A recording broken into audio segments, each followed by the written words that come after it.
Assalamualaikum warahmatullahi wabarakatuh. Bismillah, alhamdulillah, wassalatu wassalamu ala rasulillah, la hawla wa la quwwata illa billah, amma ba'd. Yang terhormat Kepala SD Negeri Indah Negeri 1, yang saya hormati teman-teman sejawat, baik dari tenaga kependidikan, tenaga pendidik maupun staf karyawan. Hari ini saya mengumpulkan Bapak Ibu semuanya di sini untuk mengikuti identifikasi atau pemetaan aset atau modal sekolah di SD Negeri Undayan Kidul 1 sebagai bentuk aksi nyata saya selaku calon guru penggerak angkatan 7 Kabupaten Demak. Adapun susunan acara atau rangkaian diskusi kali ini, yang pertama adalah pembukaan, kemudian yang kedua penyampaian rencana program, kemudian yang ketiga diskusi pemetaan aset atau modal sekolah, dan yang terakhir penutup. Untuk membuka kegiatan diskusi kali ini, marilah kita awali dengan membaca surat Al-Fatihah. Semoga kegiatan kali ini bisa lancar dan bermanfaat bagi kita semua. Ana ini Al-Fatihah.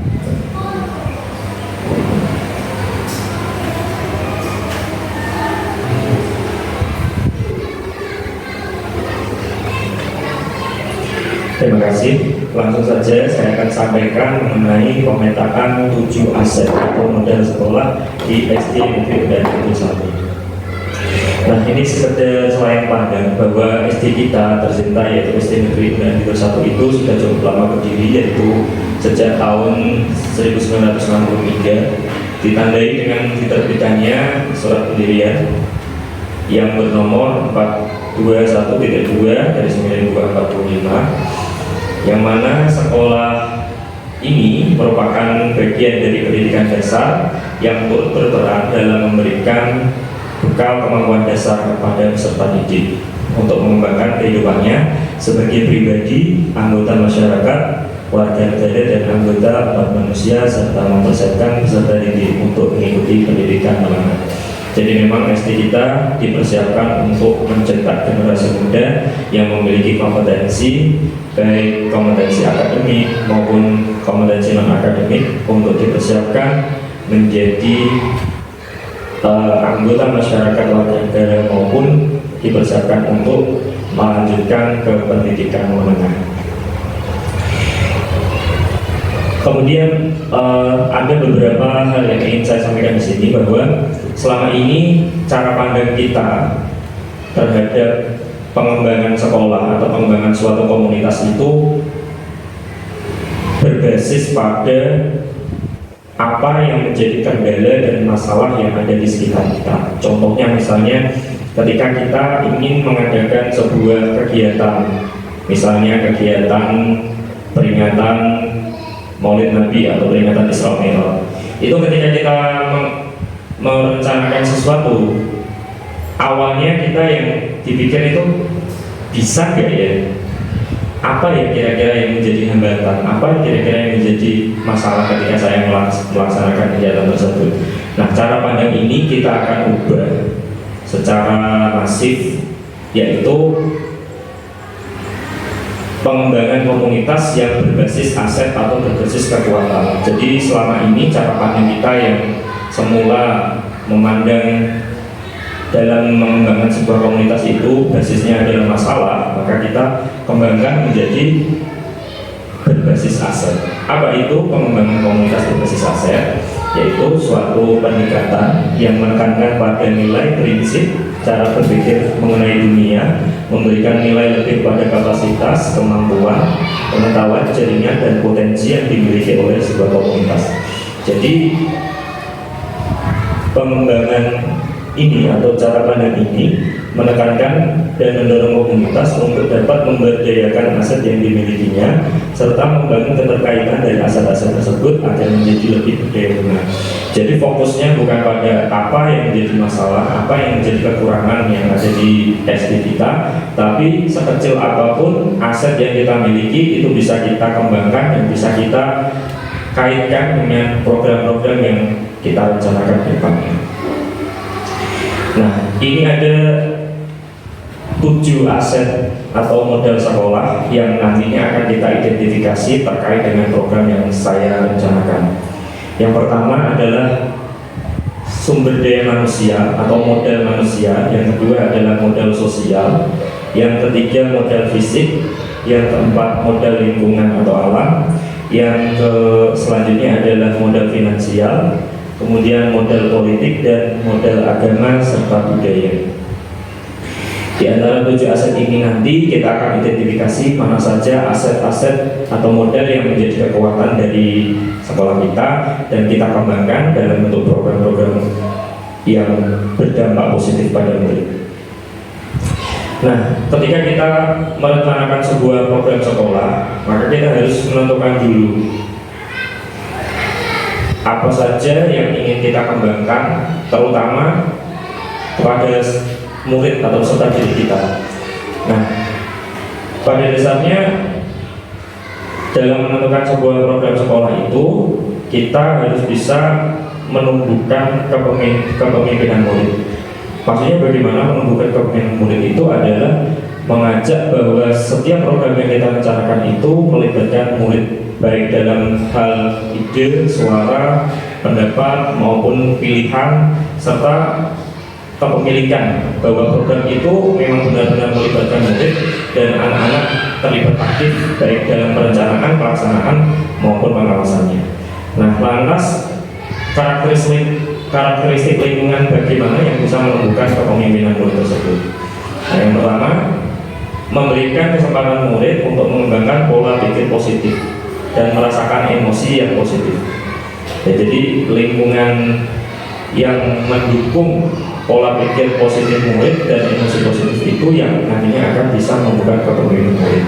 Yang kedua, lingkungan yang mengembangkan keterampilan interaksi sosial secara positif, arif dan bijaksana. Kemudian yang ketiga, lingkungan yang melatih keterampilan yang dibutuhkan murid dalam proses pencapaian tujuan akademik maupun non-akademik. Yang keempat, lingkungan yang melatih murid untuk menerima dan memahami kekuatan diri sesama serta masyarakat dan lingkungan di sekitarnya.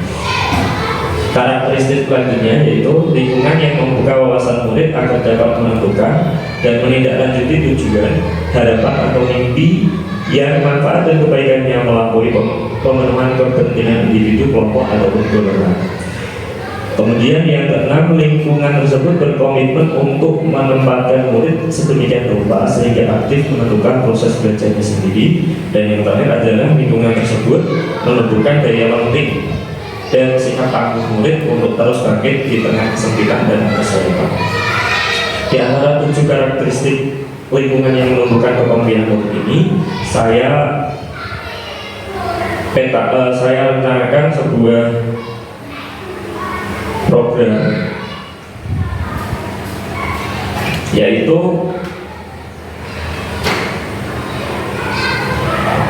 program Satu Gaul. Apa itu program Satu Gaul? Program Satu Gaul itu adalah program yang dilaksanakan untuk mendukung budaya literasi yang ada di sekolah kita, yang dilaksanakan rencananya itu setiap hari Sabtu. Mengingat hari Sabtu itu kalau di kurikulum Merdeka itu basisnya digunakan untuk pengembangan proyek profil Pancasila. Nah, di sela-sela P5 itu kita bisa selipkan entah itu berapa jam pelajaran untuk kegiatan literasi seperti ini. Lalu tujuannya apa program literasi ini? Yang pertama, untuk menumbuhkan dan mengembangkan budaya literasi. Yang kedua, meningkatkan kemampuan nalar kritis. Yang ketiga, ini yang karakteristik lingkungan tadi, menciptakan lingkungan yang menempatkan murid aktif menentukan proses belajarnya sendiri, dan yang keempat, mengembangkan karya literasi siswa baik lisan maupun tulisan. Latar belakang mengapa saya merencanakan program satu gaul ini, yang pertama, pendidikan merupakan proses menuntut kodrat yang ada pada anak. Dalam merencanakan program sekolah, hendaknya melibatkan murid baik dalam memberikan suara, pilihan maupun kepemilikan, termasuk juga pilihan tentang sumber atau media belajar apa yang anak-anak sukai, yang anak-anak pilih, dan sesuai dengan profil belajar mereka. Kemudian yang kedua, pembiasaan literasi yang ada di sekolah masih ditentukan searah oleh guru. Jadi selama ini yang saya amati, program pembiasaan literasi itu 15 menit sebelum pembelajaran dimulai itu, program-programnya itu masih ditentukan oleh guru, baik itu pilihan bukunya, kemudian langkah-langkah kegiatannya itu bagaimana, itu masih ditentukan searah oleh guru. Kemudian yang ketiga, perpustakaan yang tersedia di sekolah itu memiliki beragam referensi, namun pemanfaatannya kurang optimal. Dan yang terakhir, keterampilan literasi dan nalar kritis murid yang masih belum berkembang. Deskripsi singkatnya, jadi program satu gaul ini adalah program co-kurikuler yang dilaksanakan setiap hari Sabtu berupa kegiatan berbasis literasi yang jenis kegiatannya disusun berdasarkan suara, pilihan, maupun kepemilikan sumber informasi dari murid. Dan di akhir bulan nanti produknya adalah murid bisa menyajikan hasil kegiatannya dalam bentuk karya literasi, baik itu berupa karya cetak maupun karya digital. Kegiatan ini saya rencanakan untuk dilaksanakan bagi murid pada fase B dan fase C, yaitu kelas 3, 4, dan 5. Untuk mendukung program yang saya rencanakan tadi, maka kita harus bisa memetakan aset-aset pendukung apa saja yang bisa mendukung program yang saya rencanakan tadi, yaitu program satu gerakan untuk literasi. Untuk model yang pertama yaitu model manusia. Di SD kita, salah satu model manusia yang kita miliki adalah kepala sekolah, guru, tenaga kependidikan, dalam hal ini adalah pustakawan atau kepala perpustakaan, kemudian murid dan wali murid.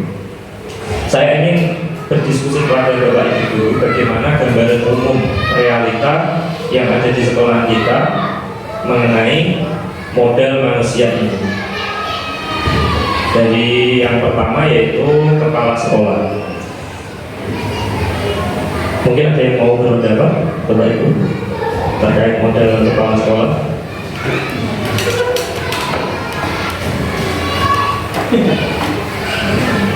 Secara umum kepala sekolah kita sudah memiliki kualifikasi ya, baik itu dari segi akademik maupun manajerial. Beliau juga sudah memiliki jenjang pendidikan strata 2, kemudian juga memiliki kompetensi manajerial. Jadi untuk program ini saya kira kepala sekolah mendukung, gitu ya Bapak Ibu ya. Kemudian yang kedua, guru.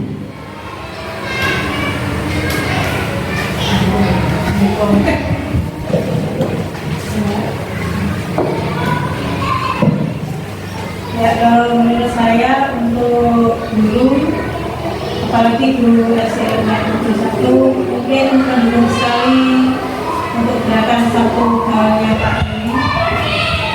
Semoga nanti bisa merealisasikan untuk meningkatkan daya baca anak, dan tentunya mendukung sekali peningkatan prestasi. Terima kasih. Terima kasih. Jadi kalau dari segi guru itu sepertinya mendukung juga ya, dari segi kualifikasi, apalagi guru kita hampir mayoritas juga rata-rata usianya di bawah 40 tahun. Jadi sepertinya pun untuk mendukung kegiatan ini insya Allah bisa ya. Untuk selanjutnya yang ketiga yaitu tenaga kependidikan, perpustakaan. Karena ini nanti basisnya adalah program literasi, jadi sepertinya akan dibagikan oleh pustakawan ya. Terima kasih Dari saya, tenaga kependidikan perpustakaan, sangat mendukung sekali dengan program Pak ini, yang mana bisa dilakukan setiap hari Sabtu, dan sama minta bantuan sama guru yang hadir. Semoga bisa bermanfaat untuk murid kemajuan SD kita. Terima kasih. Terima kasih. Untuk selanjutnya murid. Nah, terutama ini karena program literasi itu juga harus memiliki murid dengan kemampuan baca tulis yang baik. Maka saya juga minta bantuannya kepada Bapak Ibu guru bagi anak-anak yang masih memiliki kesulitan dalam membaca dan maupun menulis, nanti bisa diberi lebih lanjut supaya program literasi ini bisa berjalan lebih baik. Seperti ini. Selanjutnya untuk wali murid, nah ini juga mengingat bahwa karakteristik wali murid kita di SD Negeri Kidul ini juga mayoritas lulusan sekurang-kurangnya itu SMP SMA ya, SMP SMA. Jadi ketika kita merencanakan program ini, kiranya juga wali murid bisa membimbing dan membantu murid anak-anaknya untuk tetap diawasi, tetap dikontrol kegiatan baca tulis ini. Selanjutnya untuk model yang kedua, yaitu model sosial. Yang pertama adalah hubungan dengan sekolah lain. Bagaimana menurut Bapak Ibu kondisi sekolah kita mengenai hubungannya dengan sekolah lain, sekolah sekitar yang masih dalam satu wilayah ini? Ada yang ingin menjawab?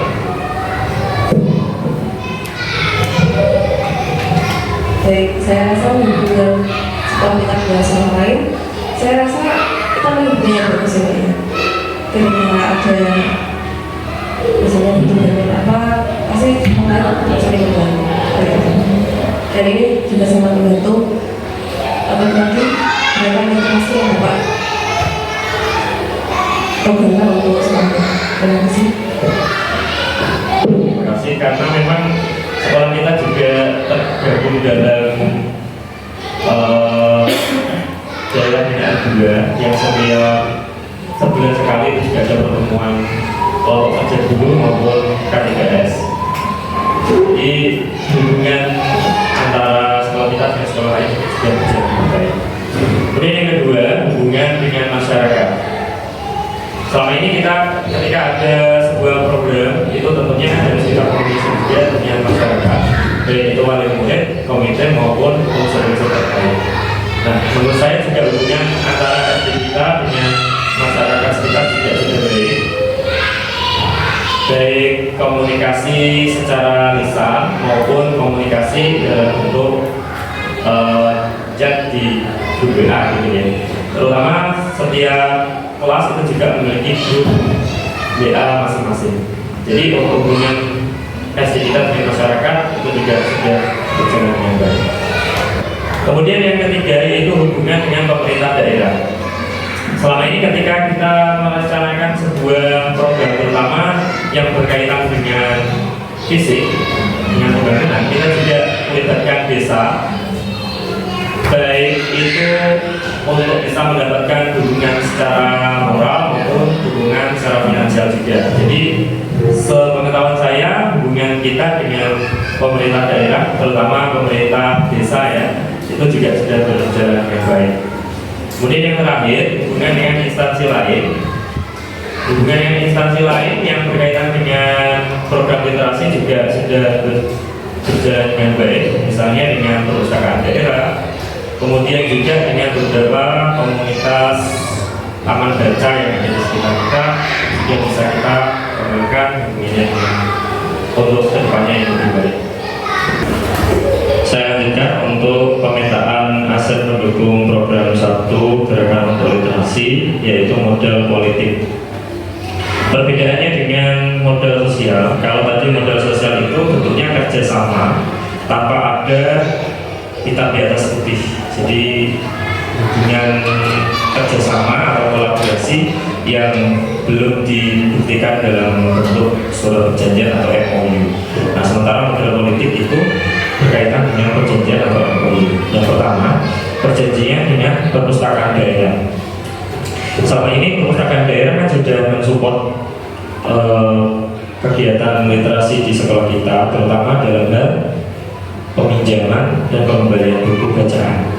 Nah, kedepannya kalau bisa kita kembangkan lagi perjanjian itu dalam bentuk mengisi kegiatan satu gaul yang kita rencanakan ini, entah itu dalam 1 bulan sekali atau dalam setengah semester sekali, untuk mengisi kegiatan yang bervariatif, tidak cuma sekedar baca, pinjam dan pengembalian buku, tapi ada informasi-informasi yang menarik bisa dikembangkan lagi oleh perpustakaan daerah depannya.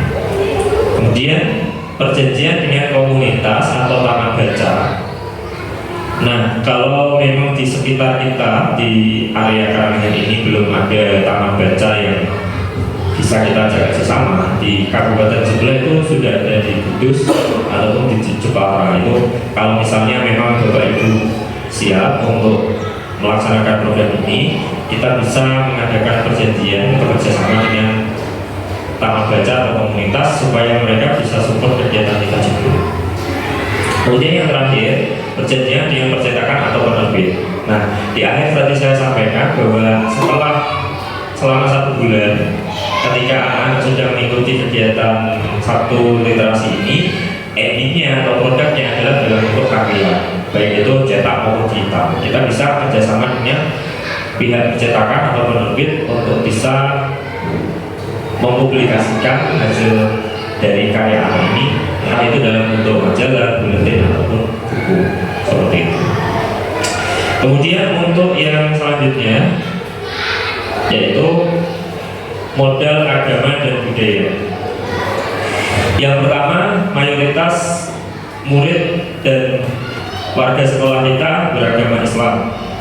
Jadi dengan dukungan modal agama ini bisa mensupport program Sabtu literasi, karena memang dalam ajaran agama Islam itu juga menghimbau untuk pemeluknya agar gemar membaca, mau berliterasi dan mengembangkan nalar kritisnya.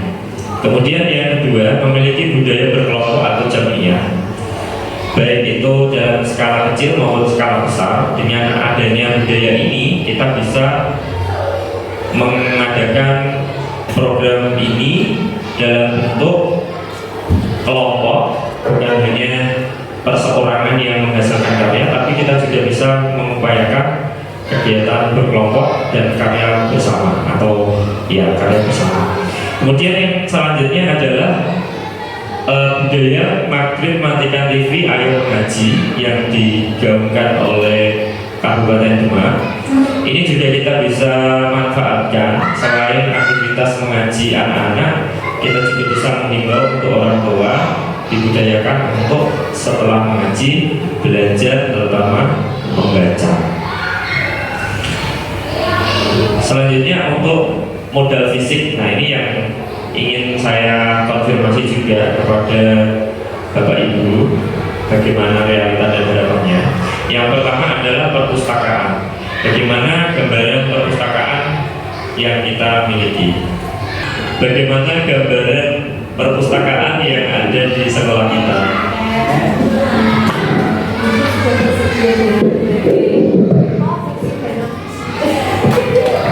Untuk gambaran perpustakaan SD Negeri Undang itu, yang pertama mungkin buku dari buku koleksi dari fiksi maupun non fiksi itu sudah banyak, sudah memenuhi untuk program dari Pak Ilmi itu sudah memenuhi, bahkan lebih. Kalau dari segi fasilitas perpustakaannya, ruangan dan ruangan memenuhi. Kalau misalnya dibuat berkegiatan satu kelas itu Satu kelas bisa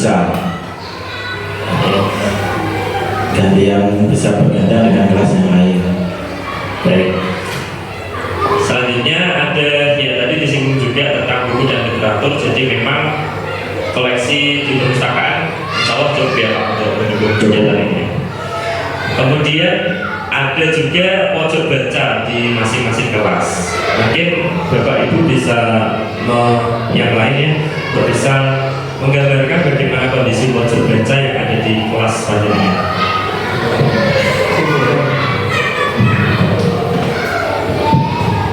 Untuk pojok baca di dalam kelas, untuk kelas saya sendiri belum berjalan secara maksimal Pak. Jadi mungkin ini perlu digerakkan lagi pojok baca, yaitu membuat pojok baca dan memanfaatkan desain secara maksimal dengan memanfaatkan referensi dari buku-buku perpustakaan yang ada. Nanti juga hasil karya siswa juga bisa didokumentasikan dalam pojok baca juga ini. Kemudian ada mading kelas. Nah ini mungkin ada beberapa kelas yang juga belum terakomodir pemanfaatan mading kelasnya ya. Nanti bisa kita kembangkan lagi, baik itu mading kelas maupun mading sekolah. Kemudian yang selanjutnya adalah multimedia pembelajaran. Kita juga memiliki salah satunya multimedia pembelajaran adalah perangkat komputer, laptop, dan juga LCD proyektor. Yang nanti kita bisa manfaatkan juga untuk mendukung program satu gerakan literasi. Masih ada dua lagi Bapak Ibu. Yang pertama adalah yang selanjutnya adalah model lingkungan atau alam. Yang pertama, untuk model lingkungan, letak geografis SD kita tidak terlalu jauh dari kota atau kerumunan orang. Jadi akses kita ketika mau entah itu berkegiatan, entah itu mau keluar dari lingkungan sekolah, baik itu berkolaborasi dengan sekolah sekitar maupun dengan instansi terkait lainnya, itu mudah. Sehingga kiranya kalau untuk model lingkungan yaitu letak geografis tidak ada masalah, dan jalanan juga bisa diakses dengan lancar, tidak ada kemacetan, walaupun memang ada beberapa bagian jalan yang masih perlu diperbaiki lagi, tapi kiranya itu bukan hambatan yang terlalu bisa menghambat ya. Kemudian yang selanjutnya model lingkungan yaitu karakteristik masyarakat. Karakteristik masyarakat sebagaimana yang sudah disinggung tadi, bahwa memang mayoritas masyarakat atau wali murid terutama di SD kita itu berpendidikan minimal itu SMP dan SMA, dan mayoritas juga sudah bisa baca tulis, sehingga insya Allah juga akan mendukung program gerakan satu untuk literasi. Dan yang terakhir tentang alam sekitar. Ketika anak-anak nanti menyusun karya, tentunya inspirasi itu datangnya bukan hanya dari buku saja, bukan dari informasi Bapak Ibu guru saja, tapi bisa juga melalui lingkungan sekitar. Nah, tentang alam di sekitar kita itu ada pesawahan, kemudian ada lingkungan sungai juga yang nantinya mungkin sewaktu-waktu bisa Bapak Ibu gunakan untuk mendukung program ini, terutama dalam mencari inspirasi dan ide-ide kreatif anak. Dan model yang terakhir yaitu model finansial. Model finansial itu ada dua jenis. Yang pertama adalah sumber dana utama. Sumber dana utama kita yaitu BOS, bantuan operasional sekolah, yang mana memang setiap tahun anggaran itu kita rencanakan, kita usulkan untuk pengadaan penambahan koleksi perpustakaan yang nantinya pun insya Allah akan mendukung program satu gerakan untuk literasi. Dan yang kedua adalah sumber dana atau hibah. Sumber dana atau hibah ini bisa kita ajukan, terutama dalam penambahan koleksi buku, itu bisa kita ajukan melalui forum alumni. Itu kalau menurut saya bisa kita manfaatkan. Setiap alumni bisa kita mintai untuk memberikan hibah satu buku, terutama alumni-alumni yang sudah memiliki profesi yang tetap, nanti bisa kita mintai bantuan hibahnya dalam bentuk buku. Sebelum saya simpulkan untuk diskusi kali ini, ada yang ingin disampaikan oleh Bapak Ibu? Atau sudah cukup? Sudah cukup? Baik, kalau sudah cukup, saya akan simpulkan untuk diskusi kali ini.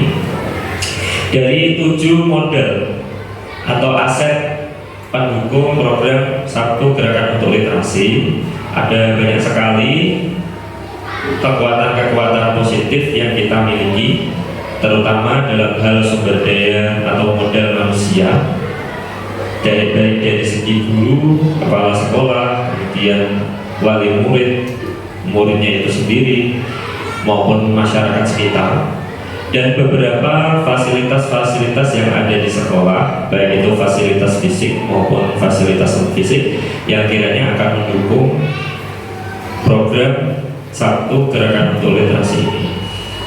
Saya ucapkan terima kasih kepada Bapak Ibu Guru yang sudah meluangkan waktu untuk proses diskusi pemetaan aset atau modal pendukung gerakan literasi ini. Semoga apa yang kita diskusikan hari ini bisa bermanfaat bagi kita semua.